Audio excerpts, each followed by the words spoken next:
Hello from Glastonbury and welcome to the Alexandra Wenman show. I am so delighted to introduce you to Juliet Yelverton. She owns the beautiful healing sanctuary that is Healing Waters here in Glastonbury, and I really want to introduce my viewers to this lady because she's been so wonderful to me over the years. We met in 2012, I think, for the first time. Yes. We did a video here. We did do a video here back in the days. Which you might have seen. It was back in the days when I worked for Prediction magazine, That's wasn't right, it? yes. So it's been a while, because every time I've been back, you've sort of been in France or around. So yeah, I've been really busy. You have been. I think we've both been little world travellers over the last few years. But I wanted to just give our viewers a little bit of an idea of who you are. So would you be able to share us a little bit about your journey, your spiritual journey? What brought you to create this beautiful place here? Ah, gosh, that's a bit of a long story. Well, I started working as a trauma therapist. First of all, I trained in craniosacral healing, and I was working as a craniosacral practitioner. But then I began to understand about trauma. As part of that training, we were introduced to the teachings of Dr. Peter Levine and Stephen Porges, and in particular to pre and perinatal trauma. Wow. And then I began to apply that work to my clients, and then I got really interested and did a much more in-depth training in pre and perinatal trauma over a 7-year period, and just began to work more and more with people. And I realized that I needed a quiet, safe space in order to work with people, because the fundamental thing with working with trauma is it's not about any clever techniques. It's about creating a sense of well-being and safety for people. And when that happens, then their nervous system can start to just relax and begin to feel calmer. Because there's this idea that trauma is about some bad thing that's happened. Well, that's kind of part of it, but the real issue is that your nervous system is not recovered from that thing that happened. And that healing trauma is about healing the nervous system. It's a physiological thing. It's not an emotional thing. It's not a mental thing. It's not about changing your thoughts or your emotions, but that all follows suit when you change the physiology.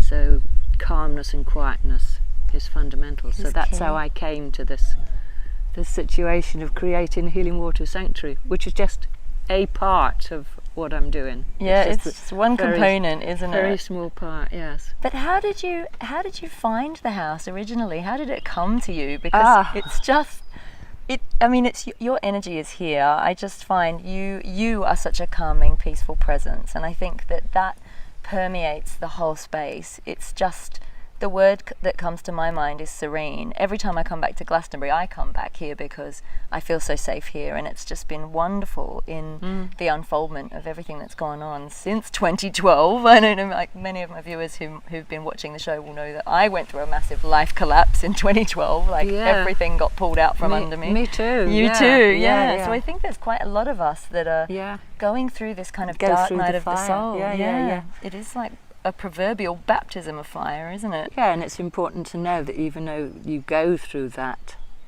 you can get through it and you can recover and you can be well, and it's just like maintaining your faith and really it really comes back to taking care of yourself. Absolutely. Just even when you go through that horrendous difficulty, is just like to come back to yourself, to your body, your well-being, and focusing on that, on your health and your belief in yourself. Absolutely. It's all about self-love and self-nurturing, isn't it? Self-care. It's fundamental. Yes, so the other components of Juliet.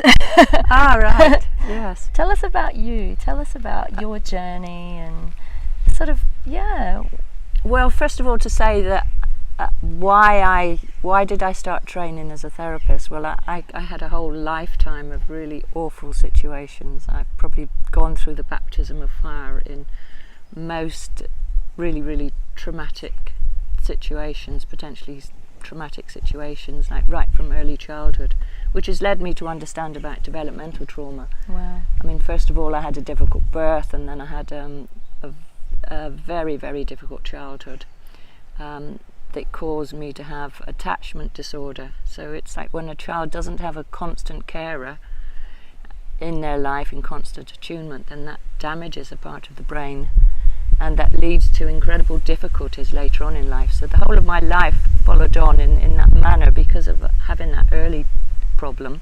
Then it meant that I had a lot of difficulty in finding a secure home, a lot of difficulty in partners. I've had 3 marriages and divorces with people who had addiction problems. And addiction is always a result of trauma. I had children die, I had members of my family commit suicide, I had car accidents. My house, my wonderful place in France has had 3 fires. Wow. So it's just like been one thing after another, and it's been really grueling, but it was like it's an education. It really taught me to understand what is trauma, how do we heal from it, and above all it made me understand that pretty much everyone on this planet is suffering from trauma. Pretty much everyone, their nervous system is not functioning in the way that it needs to function in order to be happy, and to realise one's true potential.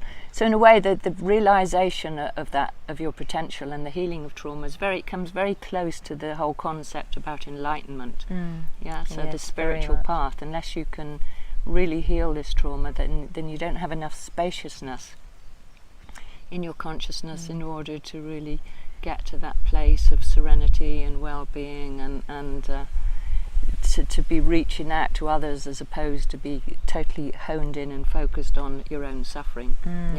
Absolutely. So I completely agree. I think also, like, a lot of people keep their trauma on the down low, like they suppress it or they hide it, they don't face it. And when in my experience of the dark night of the soul, it was like lifetimes of trauma. I would say it wasn't all from this lifetime that I was having to go and explore, but it had been hidden. It was like what we call our shadow. It's in our subconscious, it's in our cellular memory, it's in our nervous system, as you say.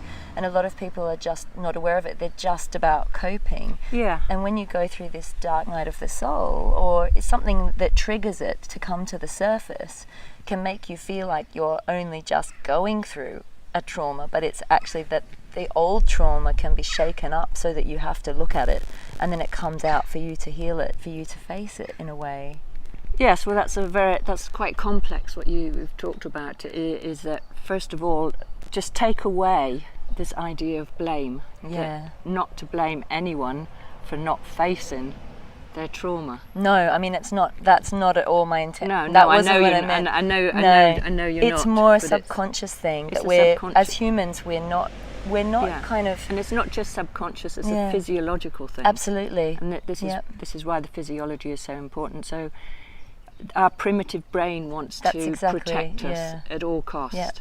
And if we face a life and death situation, which could be being left in a cold room by a parent, or falling over a precipice, either thing, according to your age, will be traumatic for you. So when we are faced with a life and death situation, our nervous system immediately kicks in to protect us, either with fight or flight, or with parasympathetic shock or freeze. And if freeze means that our body is now flooded with chemicals that is going to make us unconscious, because that's the purpose of it, is to block the pain. Coping mechanism, isn't it? And when you've had a lifetime of that, you'll develop all sorts of other coping mechanisms and strategy, which is good because you wouldn't survive without that. So the healing of it is to see when those mechanisms aren't serving you anymore, and to start changing them, because we don't even realize we have coping mechanisms. We identify with that as our personality. So it's like, okay, this isn't working for me. Here I am in a situation again where I'm in poverty, or I'm in I don't have a relationship. It's like, what is going on that's making me not open up to the feeling of abundance and flow in my life, for instance. And when you begin to see those coping mechanisms aren't working, then you can start to change. But the change isn't about going into your trauma and digging it all up and facing all this blackness. That's a big mistake that that people get into this idea, I've got to purge myself of these experiences, because anything that smacks of pain is going to cause you to shut down even more, and is going to cause you to be re-traumatized, because the primitive brain cannot distinguish between a memory of something bad happening and it really happening. So we talk about titration, is that you just take a little taster of that experience and work with it and bring it into the present moment, and affirm that all is well in this moment, and that you're well and you're healthy. Affirm your well-being. But it has to be through a body, through a sensory experience. It's not just a mental thing. Oh, I'm well. It's not just affirmations in themselves are not really terribly effective. You have to go. Oh no, because it's sensory awareness. It's like mind, body, and soul, isn't it? And I feel like coming back to Healing Waters, it is about feeling safe first and foremost, isn't it? It has to be done in a safe container, otherwise you're just going to be thrown right back into it. And if you're healing, it's like, okay, in this moment, what are the sensory experiences of goodness that I'm going through? What am I experiencing right now? So I feel the sun on my face. It's lovely today. Summer solstice today. That's my headgear. Summer solstice. And here I see before me this beauty, this wonderful beauty of flowers and colours and your lovely face, and so that gives me a good feeling when I look at you. Well, it's like looking in a mirror, honey, because you're just like the most beautiful, and you've come here glowing today as well, very angelic. I love it. So we have to look at what gives us a good feeling in the moment, and notice how that feels in our body, and that's the healing. It's not about, oh, this terrible thing happened to me and I've got to dig down to the deepest, darkest pain and experience it. I've got to feel my pain.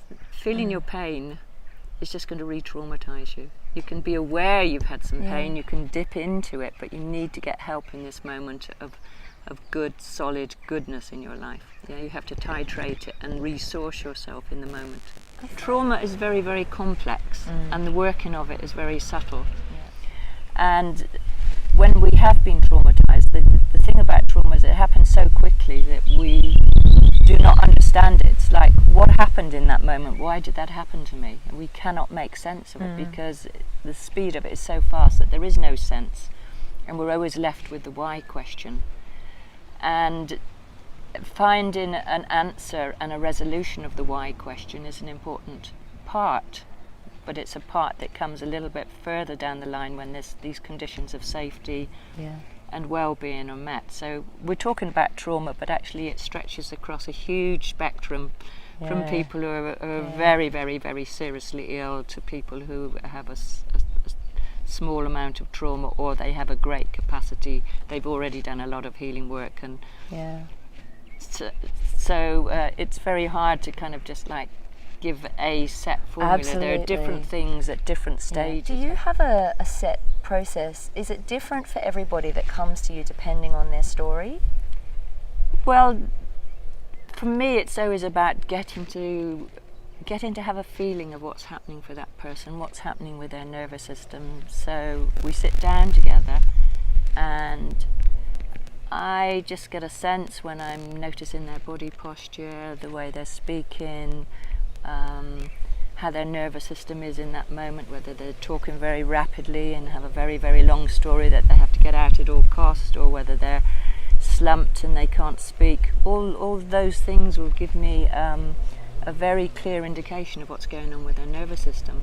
So then how I work with them will be dependent on what that information is that I'm getting in, that's coming into me. So I will use very, very simple things, and first of all it's just about putting somebody at their ease, for them to feel that I'm there and I'm listening to them, that I'm attuned to what's going on for them.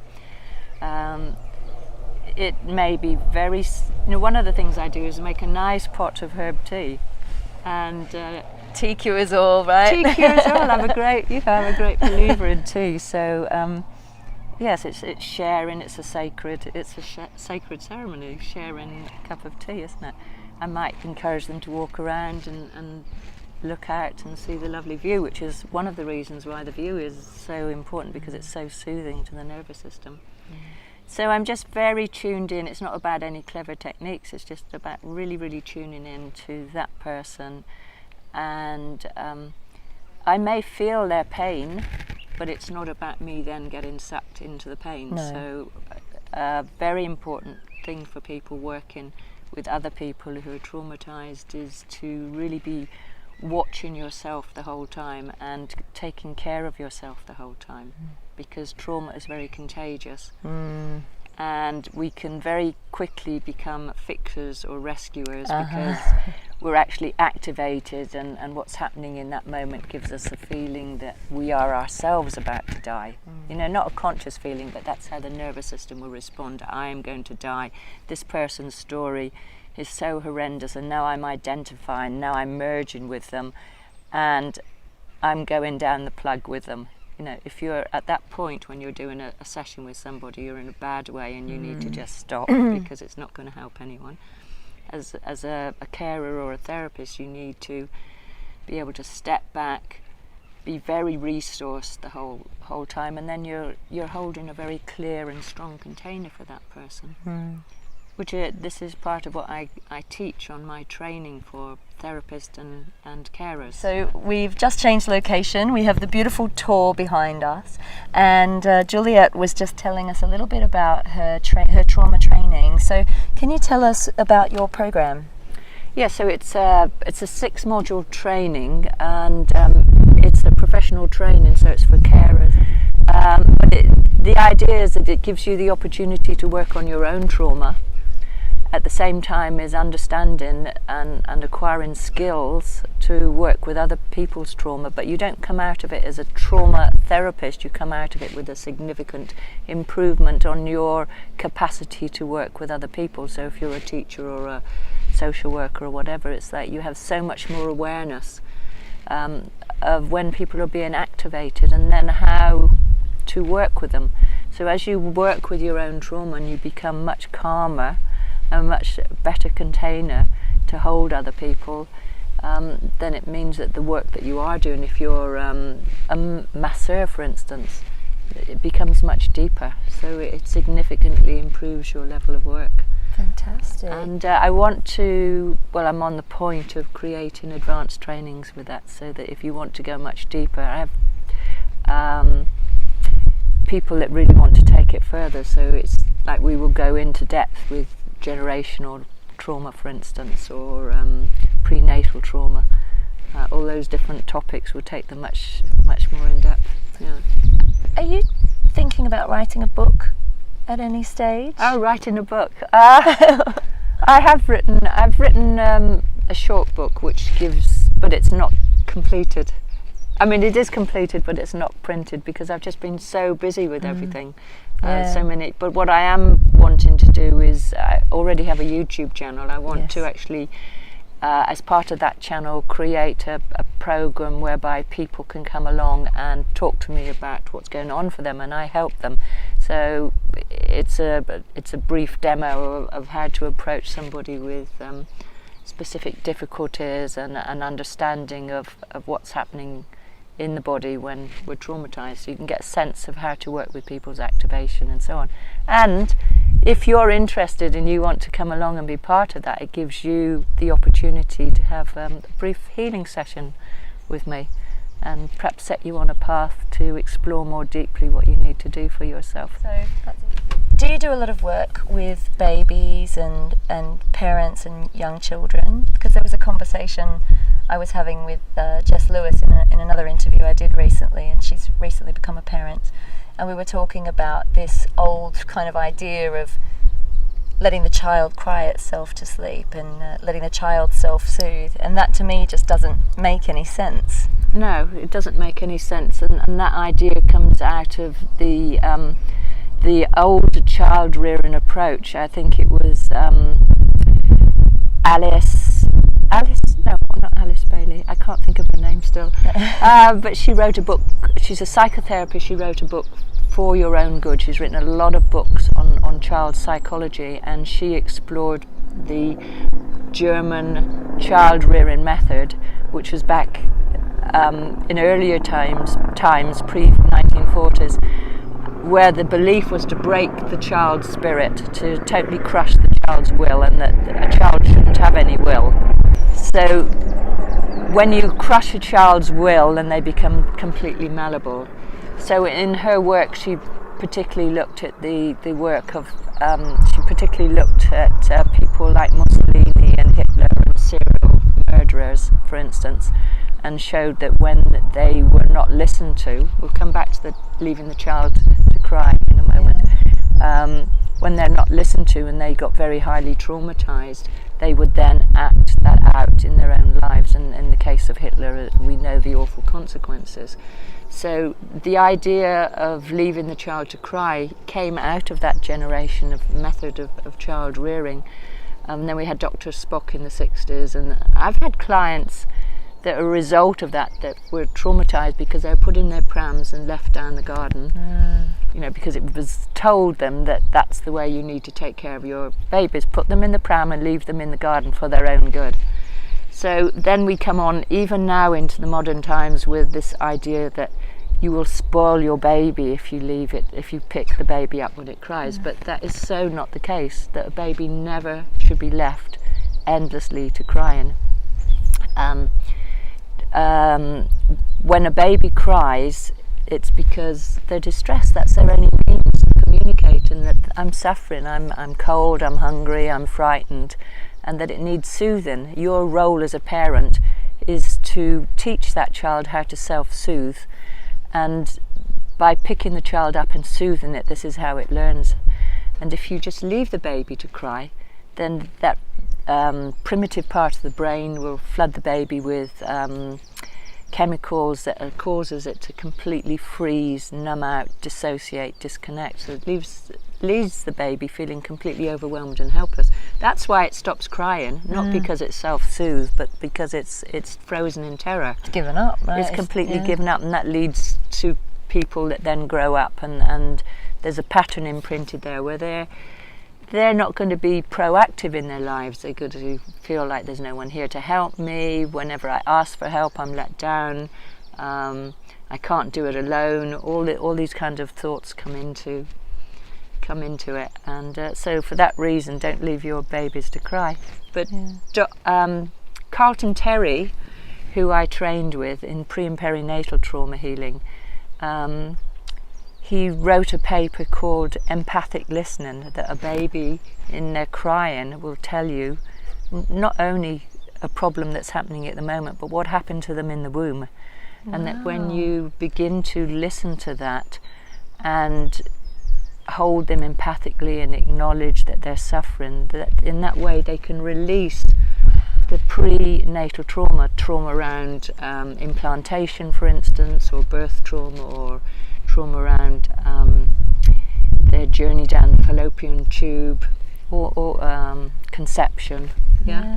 It's very. I did some rebirthing work a number of years ago, and the story around my birth was really telling. I mean, it sort of sets you up, I think, for some patterns to emerge in your life. And if you can go back and heal anything around the birth, it's really significant. I was sort of half breech, so it was like I'd turned around and was trying to climb back out, right? And then I did some regression work a number of years after that, and was regressed back to the story of my birth, like what was happening at the time around my birth. I flatlined at birth. I died, and my mother nearly died.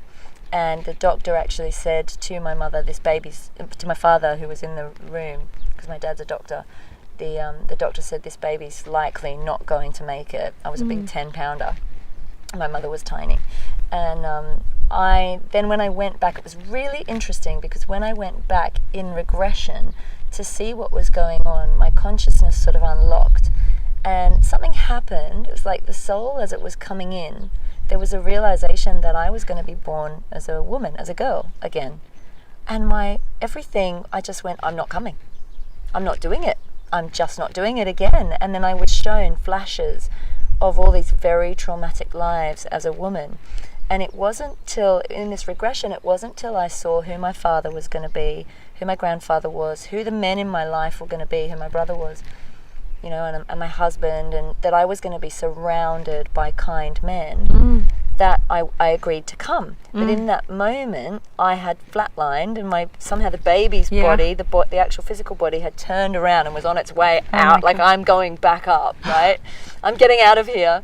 So I'm glad you came. Yeah, me too. And then it was interesting because the minute I had the thought of, okay, I'll come, I'll be born. That was obviously when I was resuscitated. It was like this miracle resuscitation of this newborn baby. The anaesthetist, who's my godfather now, he saved my life. But I got shown in that regression state when I was, you're connected to like the soul record, really. I was told kind of by my higher self that if I had died, my mother would have died. There was a contract for us to come into this life together because of the work that we've had to do. My mother's also a healer, but she does it all through prayer. She's amazing. And we've had a lot of stuff to kind of heal karmically from our bloodline, from our family line, and like you say, the trauma that's been handed down. We go back to Celts and Vikings. There's a lot that went on there. There's so much. It's so interesting. It's so multi-layered. Yeah, so what you did was to repattern that experience. Yeah, and, absolutely. I also run workshops repatterning it, healing your birth wounds, which which I run with Juliet Yelverton, who's she's a midwife as well as being a trauma therapist and so on. So, I think I've looked at that one. I'd love to come and do that course. I think that it's so important to go back because from conception, you know, it's that's where everything. Yeah, those things that happen in those very early pivotal times lay the pattern, the imprint for the rest of your life. So the nature of the trauma at that point in time will repeat and repeat until you heal it. It'll come in, and I've talked about it in other videos, which I won't go into in this point. We'll direct people to some of your videos. Yeah, on my YouTube channel, so the prenatal birth videos. So yes, it's very pivotal, that work.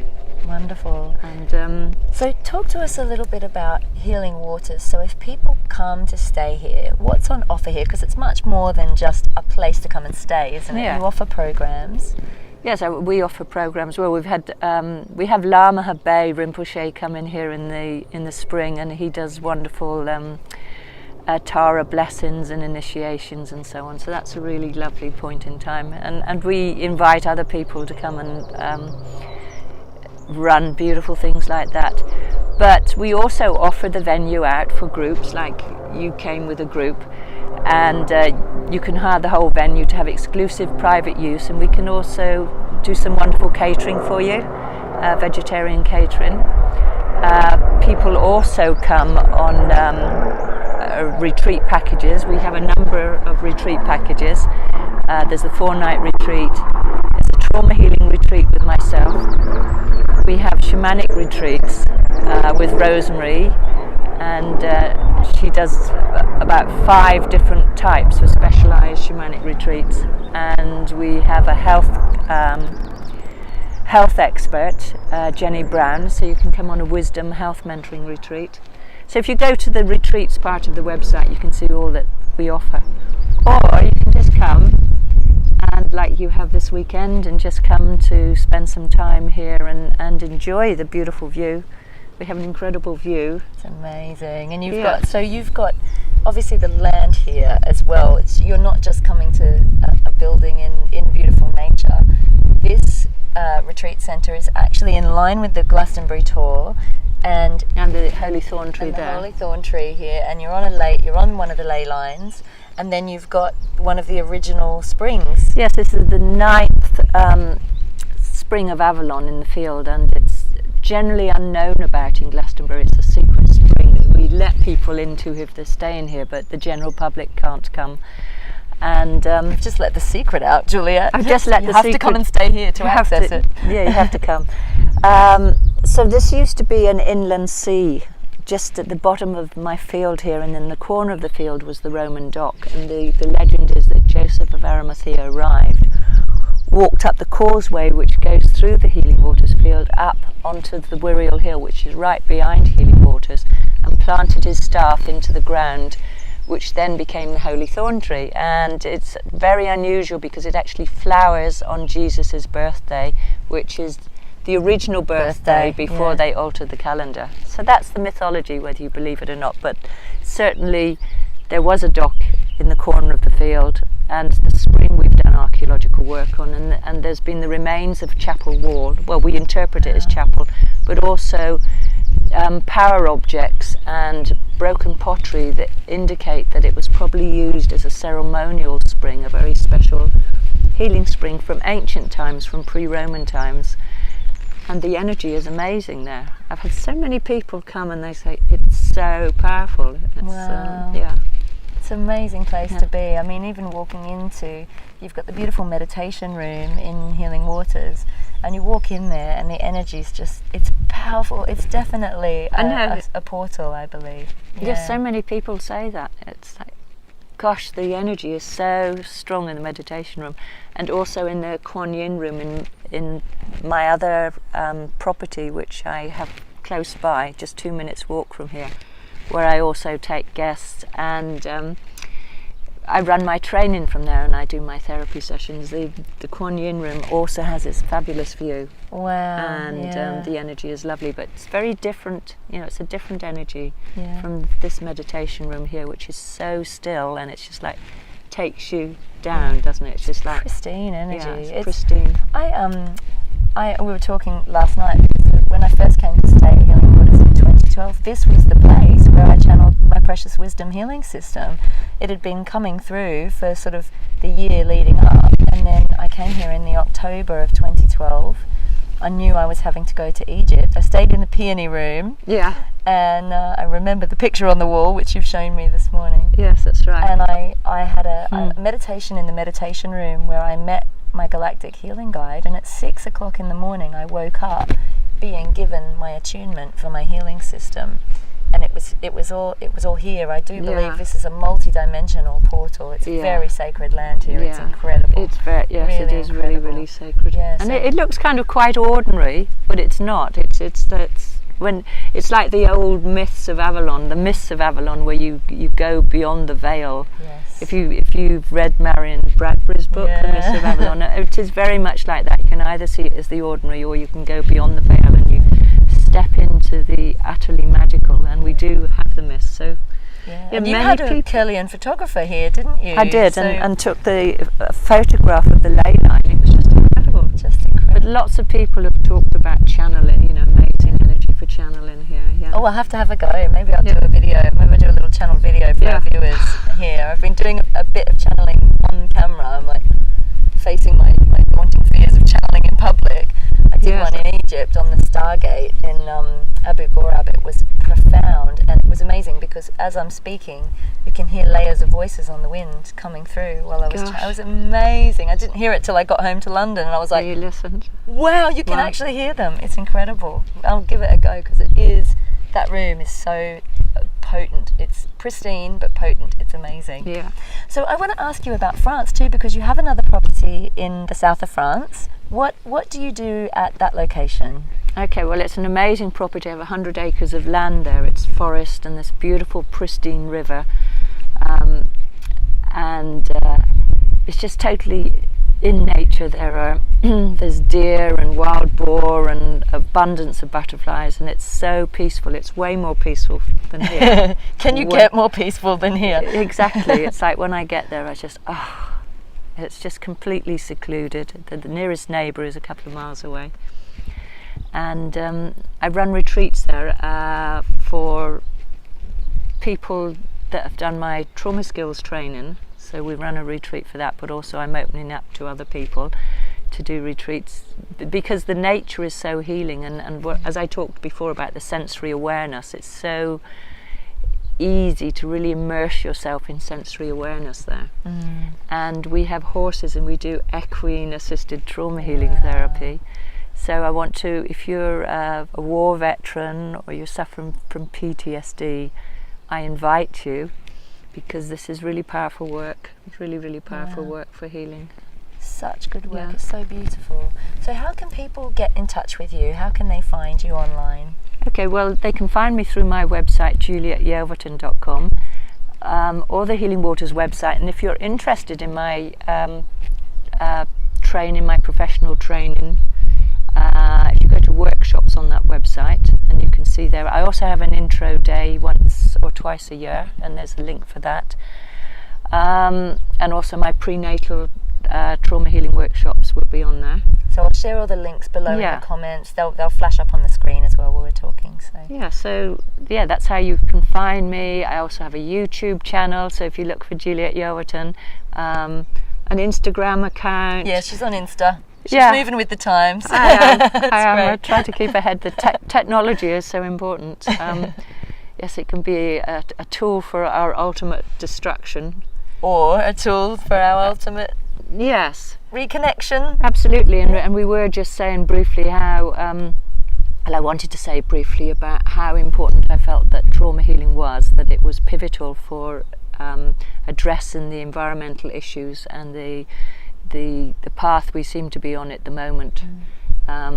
Whether you believe in climate change or not, that we're in this very small window of time where conditions are changing on this planet so rapidly that we're going to have to evolve really, really quickly, because humanity has never ever before had to tolerate such rapid shifts in temperature change and weather patterns, social pressures and so on.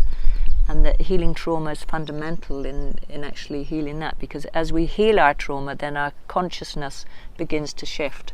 And that at the moment we can see that a lot of the things happening on the planet are a result of trauma.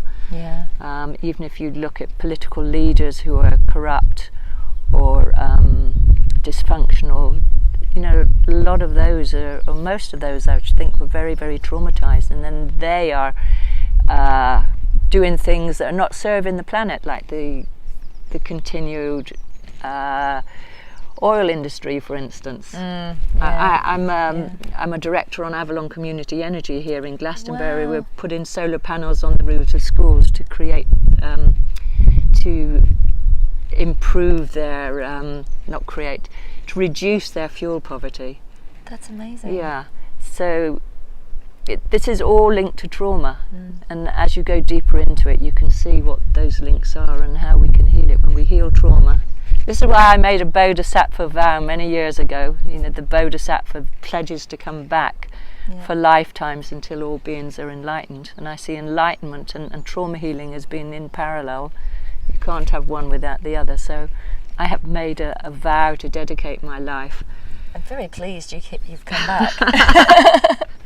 So I've got no choice, really. It's just like, maybe it's just like my patterns that I'm just a workaholic. Who knows? Well, that's beautiful. It's selfless service, and you know. Yeah, I do want to help people. It like makes my heart really expand and feel happy when I feel like I'm bringing benefit to other people.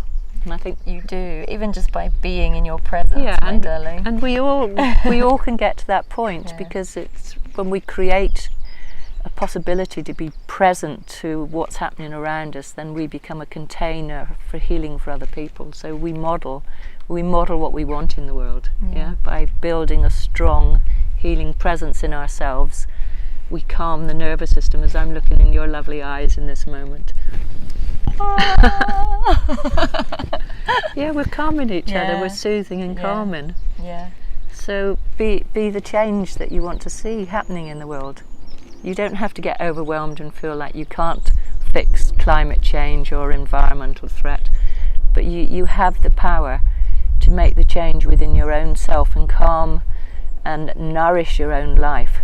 It's not about out there, it's about in here, nourishing yourself in this moment. So whatever pressurized thing that you've got signed up for today, then just slow it down, take a moment and really take time for yourself. Really be special and do something wonderful for yourself right now, because that's going to benefit you tremendously. The more we do that, it's going to have the biggest payoff. And you can, if you can't do that, even while you're watching this video, just soak in this glorious sunshine and energy of Glastonbury and this ley line. Imagine you can just absorb these energies that we're sitting in here, because it really is the most serene place here. And you know, you don't have to necessarily be in the place. You can imagine you're in the place, you can imagine the state, and you can invite it into your consciousness. Absolutely, because the brain cannot differentiate between real and imaginary. So if you imagine goodness and wholeness, reality around you, and we are all connected. And you're connected to us, whether you know it or not. I think there's like a 3 degree of separation or something like that. So as we connect with each other, then you are connected in. We are all here. Yeah, so just take the time, as Alex has suggested, take the time and just feel into that. Feel into your connection and to this beautiful land. Glastonbury is an amazing, amazing place. Avalon. The mysterious Avalon. Yeah. If you ask, like I always go to the Chalice Well and those 2 beautiful yew trees at the Chalice Well, I always stand between them and ask permission to enter the gates of Avalon.